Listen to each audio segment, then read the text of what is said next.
Good afternoon, students of class 8. I am Sudeep sir, SST teacher. So right now in this video हम लोग देखेंगे कि last session में आप लोगों का जो था कि हम लोग देख रहे थे कि हम लोग यूरोप में किस तरह से इकोनॉमिक एंड सोशल चेंजेस हुआ, और हम लोग डिस्कस कर रहे थे पॉलिटिकल चेंजेस के बारे में। तो पॉलिटिकल इफ़ेक्ट क्या हुआ यूरोप में, जो नए सिनारियो में पॉलिटिकल इफ़ेक्ट ये हुआ कि सबसे पहले ट्रेडर्स लोगों को, जो हम लोग डिस्कस कर रहे थे, ट्रेडर्स लोगों को काफ़ी इंपॉर्टेंस मिलने लगा in European society. And rulers जो अपने पॉलिसीज़ बनाने लगे वो ट्रेडर्स को इन्फ्लुएंस करने के लिए पॉलिसीज़ बनाने लगे। ट्रेडर्स भी इसी तरह के पॉलिसीज़ चाहते थे, उन्हीं रूलर्स को सपोर्ट करते थे जो इस तरह के पॉलिसीज़ बनाते थे। और बिज़नेस सबसे ज़्यादा इम्पोर्टेंस हो गया यूरोप में, ठीक है। और ट्रेडर्स लोगों को सबसे ज़्यादा रेस्पेक्ट मिलने लगा, और इससे कंट्री का भी रेस्पेक्ट बढ़ने लगा, क्योंकि ये कंट्री इतना अच्छा बिजनेस कंट्री है करके कंट्री का भी रेस्पेक्ट बनने लगा, ठीक है।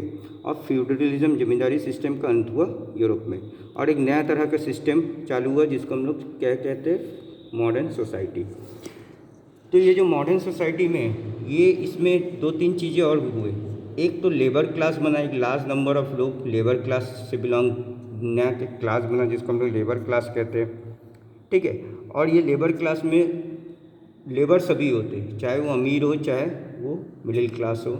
लेबर क्लास में सभी आते हैं जो भी काम करने वाले लोग थे, जो रिच क्लास थे and middle class and labour class, तो सभी लेबर सोसाइटी में ही आ गए एक तरह से, जो डेली बेसिस पे काम करते थे या सैलरी बेसिस पे काम करते थे। और रिच क्लास जो बिज़नेस में पैसा इन्वॉल्व करते थे।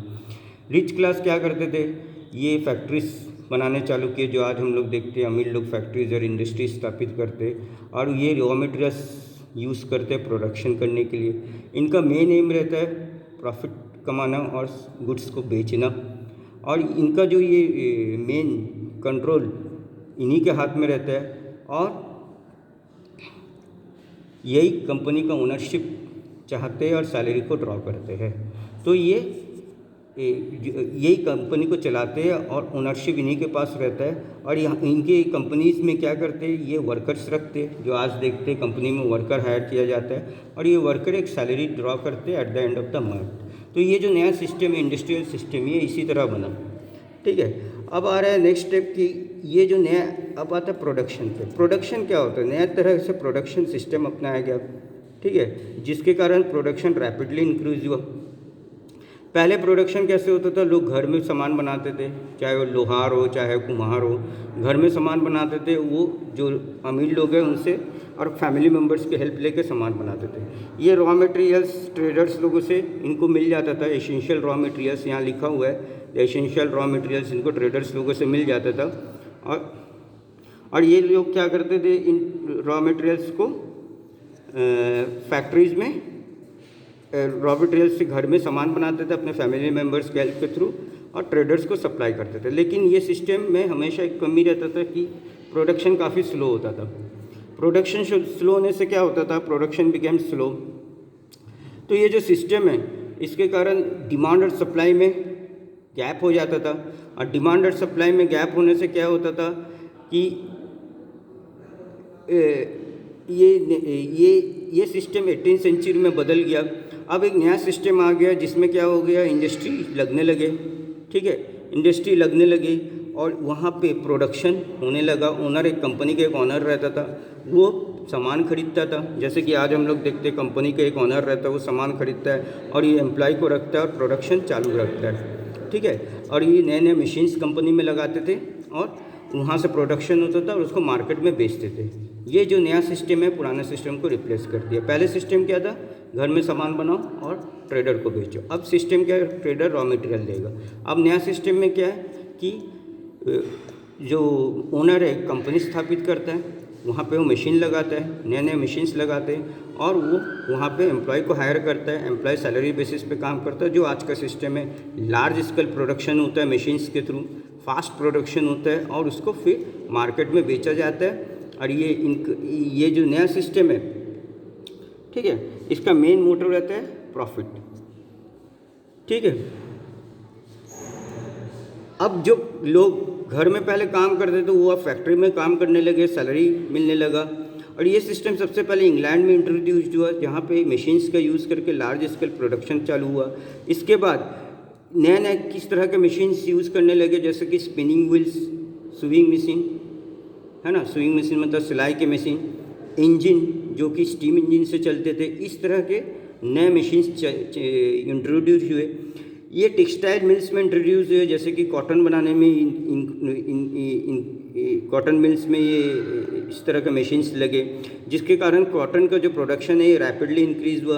अब ह्यूमन लेबर जो पहले आप लोग देखते हाथ से बनाते थे कपड़े, अब उसको स्टीम इंजन्स ने उसको रिप्लेस कर दिया, और एनिमल्स को भी रिप्लेस कर दिया इंजन्स ने, और ये मशीन्स से सब प्रोडक्शन होने लगे। पावर स्टीम इंजन जो रहता था, ये जो स्टीम इंजन से मशीन चलते थे, इसके कारण शिप्स में भी ये मशीन्स लगे स्टीम इंजन्स, और शिप्स का भी प्रोडक्शन जो स्पीड है वो बढ़ गया। पहले क्या शिप्स धीरे धीरे इंसान चलाता था तो धीरे धीरे चलता था, या दूसरे किसी मेथड कोयले से चलता था तो धीरे धीरे चलता था। तो अब क्या है, शिप्स के स्टीम इंजन्स के कारण स्पीड बढ़ गया, और now the ships can transport became faster through ships. माल बनता था यूरोप में, और वो पूरे दुनिया में उन लोग माल को बेचते थे, ठीक है, बड़े बड़े जहाज़ों के थ्रू।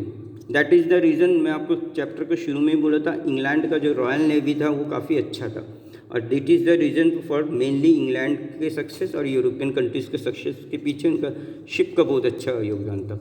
अब आ रहा प्रोडक्शन कॉटन टेक्सटाइल का, तो ये हो गया। बाद में जाके प्रोडक्शन कॉटन टेक्सटाइल का और इंक्रीज हुआ जब इन शिप्स में इलेक्ट्रिसिटी का डेवलपमेंट हुआ। यहाँ पे देखिए, in the past 18th century industrial revolution जो हुआ एस्टेब्लिश और in England which spread in other Europe countries of Europe. सबसे पहले इंडस्ट्रियल रिवोल्यूशन इंग्लैंड में हुआ, उसके बाद वो धीरे धीरे यूरोप के बाकी कंट्रीज़ में फैल गया। The future use of electricity and blast furnace and helped to cast iron. तो इसके बाद इलेक्ट्रिसिटी का इन्वेंशन हुआ। अब ब्लास्ट फर्नेस में, ब्लास्ट फर्नेस मतलब होता है केटली, जैसे चाय का केटली होता है ना, एक ऐसा केटली जहाँ बड़े पैमाने पे कच्चा लोहा को, कास्ट आयरन मतलब कच्चा लोहा को पिघलाया जाता है। तो आज आप बीएसपी में देखोगे ब्लास्ट फर्नेस डिपार्टमेंट है, ठीक है। तो कच्चा लोहा को इलेक्ट्रिसिटी का आगे जाके आविष्कार हुआ, और अब ब्लास्ट फर्नेस में कास्ट आयरन को पिघलाने चालू कर दिया गया, ठीक है, जो कि और जिसके कारण अब स्टील का प्रोडक्शन भी बढ़ गया यूरोप में। इन दिस मैनर हम देख सकते हैं पूरे चैप्टर में। अब लास्ट पेज में आते हैं, पेज नंबर 8 में। पूरे चैप्टर में हम लोग देख सकते हैं ये जो नए मेथड्स ऑफ प्रोडक्शन थे, नए जो डिस्कवरीज थे, ये इंडस्ट्रियल रिवोल्यूशन इशू को हम लोग कहते हैं। और due to fast production in less time European countries intended to other countries from for raw material. ये जो प्रोडक्शन होना चालू हुआ यूरोप में बड़े पैमाने पे, इसके कारण यूरोपियन कंट्रीज़ अब धीरे धीरे एशियन और अफ्रीकन कंट्रीज़ के ऊपर डिपेंड होने लगे for raw materials. Raw materials उनको कहाँ से चाहिए था? एशियन एंड अफ्रीकन कंट्रीज से। अब होता है इस्टेब्लिशमेंट ऑफ कॉलोनिज्म। ये जो पहले मैं बोल रहा था कि कॉलोनी बनाने का इनका जो सिस्टम था, ये इसी का प्रोडक्शन है। यूरोपियन कंट्रीज़ को सबसे पहले यूरोपियन लोग ही थे जो कि prosperous land of European people were the first landed all over the prosperous state of America. सबसे पहले यूरोप के लोग ही थे जो अमेरिकन कॉन्टिनेंट में लैंड किए और अपने कॉलोनीज वहाँ पे स्थापित किए, मतलब इलाका स्थापित किया। इनमें सबसे ज़्यादा स्पेन ने साउथ और सेंट्रल अमेरिका में अपने कॉलोनीज बनाए, जैसे कि साउथ अमेरिका में ब्राज़ील, यहाँ पे स्पेन ने कब्जा किया। आज के डेट में जो ब्राज़ील है या मैक्सिको के एरिया में कब्जा किया स्पेनिश लोगों ने, सेंट्रल अमेरिका की कंट्रीज़ है। और इंग्लैंड ने अपने कॉलोनीज नॉर्थ अमेरिका में बनाए, जो कि यूनाइटेड स्टेट्स ऑफ अमेरिका और कनाडा, ये दो मेन जगह पे इंग्लैंड ने कब्जा जमाया। और इस तरह अक्रॉस अटलांटिक ओशन पूरे नॉर्थ अमेरिका और साउथ अमेरिका में इन्होंने पूरा यूरोपियंस को कब्जा जमा लिया, क्योंकि अमेरिका पूरी तरह खाली, करीब करीब खाली जगह था, तो इन्होंने इन जगह पे कब्जा किया। सिमिलरली इन्होंने सिर्फ अमेरिका नहीं, इन्होंने एशिया पे कब्जा किया। सबसे पहले डच लोगों ने दक्षिण पूर्वी एशिया, जो कि जिसको हम लोग Indonesia, south east Asia like Indonesia, Malaysia, ये जगह पे उन्होंने कब्जा जमाया डच लोगों ने। पुर्तगीज़ ने, सबसे पहले पुर्तगीज़ लोग इंडिया में आए और उसके बाद ब्रिटिश लोग आए, डच लोग आए, फ्रेंच लोग आए, ठीक है। और इनमें ये सभी लोग एशिया में अपने कॉलोनीज़ बनाए। European establish their colonies later in Africa and Asian. European लोग धीरे धीरे पहले अमेरिका पे कब्जा किया और बाद में वो जाके एशिया, अफ्रीका और ऑस्ट्रेलिया में भी कब्जा जमा बैठे। और ये जो नीड था रॉ मटेरियल्स का प्रोडक्शन के लिए, ये रेस्ट्रिक्ट कर दिए इन कंट्रीज़ को कि वो हेविली डिपेंड हो जाए कॉलोनीज़ के ऊपर। ये क्या करते थे, यहाँ से कॉलोनीज से रॉ मटेरियल्स लेते थे, they use the raw materials, ये रॉ मटेरियल्स को लेते थे for production and solds the goods to those country at very higher rate.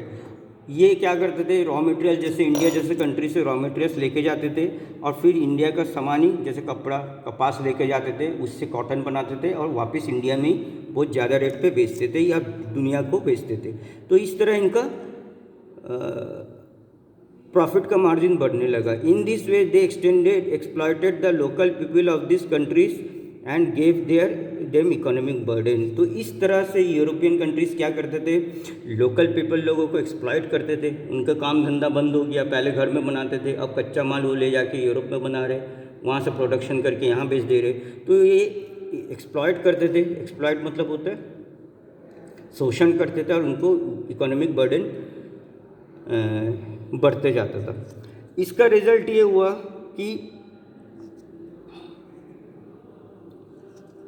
ये जो यूरोप लोग कंट्रीज़ लोग एशिया और अफ्रीका में दो कंट्रीज इतने सारे कॉलोनीज बनाए, इसका दो मेन रिजल्ट हुआ। पहला, ये जो यूरोपियन कंट्रीज़ का हायर एस्पिरेशंस जो थे कि ज़्यादा से ज़्यादा कॉलोनी पे मैं कब्जा करूँगा, यही जाके यूरोप के कंट्रीज़ में आगे जाके कॉन्फ्लिक्ट हुआ, इसके कारण फर्स्ट वर्ल्ड वॉर हुआ।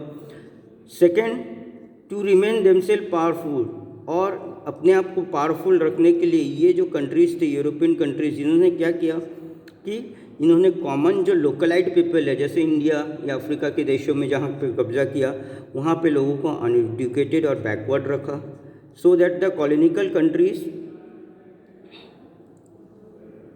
colonial resources can be exploited at a vast rate and common people are thrown under darkness of illiteracy and backwardness। ये यहाँ के लोकल जो लोग थे एशियन अफ्रीकन लोगों को, उनको अनएजुकेटेड रखा। इसीलिए हम लोग देखते हैं कि इंडिया जैसे कंट्री में इतने ज़्यादा अनपढ़ आज भी है, क्योंकि पिछले 200-250 साल में इंडिया में भी उन्होंने एजुकेशन का प्रोग्रेस नहीं होने दिया यूरोपियंस लोगों ने। इंग्लैंड या इंडिया में तो इंग्लैंड में थे, और इन्होंने पूरे यूरोपियंस लोगों ने वर्ल्ड वाइड ऐसे किया कि एजुकेशन को प्रोग्रेस नहीं होने दिया, क्योंकि एजुकेटेड लोग ही सवाल पूछ सकते हैं, अनपढ़ आदमी सवाल नहीं पूछ सकता। ठीक है, तो दैट इज़ द रीज़न इन्होंने यहाँ के लोगों को अनएजुकेटेड रखा और बैकवर्ड रखा, और इन्होंने यहाँ के रिसोर्सेज को एक्सप्लॉइट किया एट ए वास्ट रेट, और कॉमन पीपल को इन्होंने डार्कनेस में रखा। चलिए विद दिस हम लोग ये चैप्टर के एंड में आते हैं। तो ये जो राइज ऑफ मॉडर्न यूरोप, ये पूरे चैप्टर में हम लोग देखे कि पिछले कुछ सालों में, चाहे वो चर्च के रोल से चालू हुआ था, उसके बाद साइंटिफिक, ये सब पूरे चैप्टर में हम लोग काफ़ी दिन से ये चैप्टर को समझा रहा हूँ। धीरे धीरे हम लोग देखें कि यूरोप में कैसे चेंजेस हुआ था। अब आते हैं ये चैप्टर में एक्सरसाइज पे मैचिंग्स है, कुछ गिव रीजन्स है, क्वेश्चन आंसर्स है। तो ये सब मैं आप लोग को टाइप करके एज सून एज पॉसिबल भेजूँगा, आप लोग भी जल्दी से कंप्लीट करके दीजिएगा। ठीक है, thank you for listening to me. और सभी स्टूडेंट कंप्लीट करके दीजिएगा। आप लोग के क्लास में कुछ बहुत सारे स्टूडेंट ऐसे हैं जो बहुत लेजी है या इररेस्पॉन्सिबल है। ठीक है, तो जल्दी से जल्दी कंप्लीट करके दीजिएगा। Thank you for listening to me.